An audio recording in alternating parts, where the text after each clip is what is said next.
Le tableau périodique. Conception.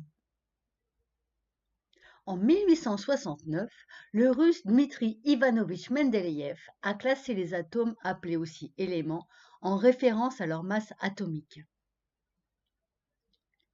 Dmitri Ivanovitch Mendeleïev, 1834-1907, chimiste russe.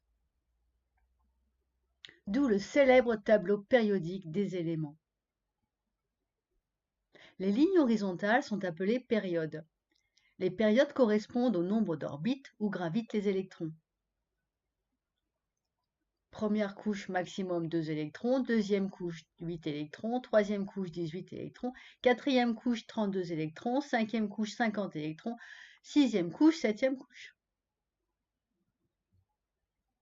Les colonnes verticales sont appelées groupes. Dans chaque groupe, les atomes ont le même nombre d'électrons sur leur orbite extérieure.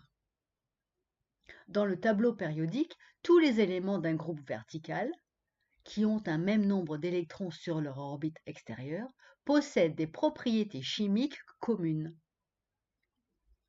En 1829, l'Allemand Johann Dobereiner découvrit que le chlore, le brome et l'iode réagissaient de la même façon.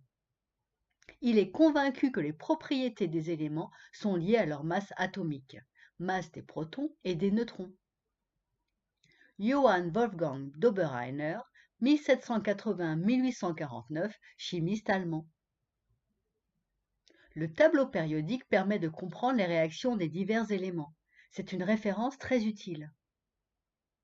Dans ce tableau, les éléments sont représentés par un symbole, une lettre en majuscule. La plupart du temps, première lettre de leur nom. Par exemple, C pour le carbone, H pour l'hydrogène, O pour l'oxygène.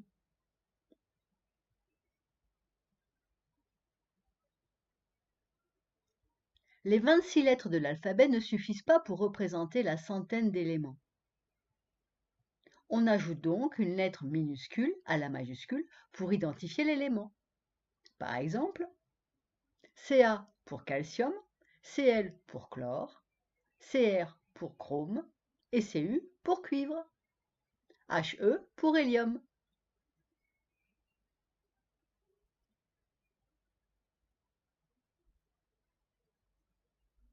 Certains éléments ne prennent pas la première lettre de leur nom français, mais celui reçu en latin ou en grec. Par exemple, Au pour l'or, K pour potassium, Hg pour mercure, Na pour sodium.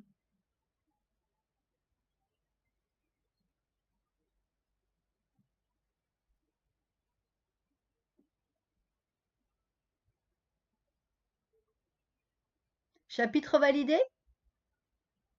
Merci Georges. À bientôt.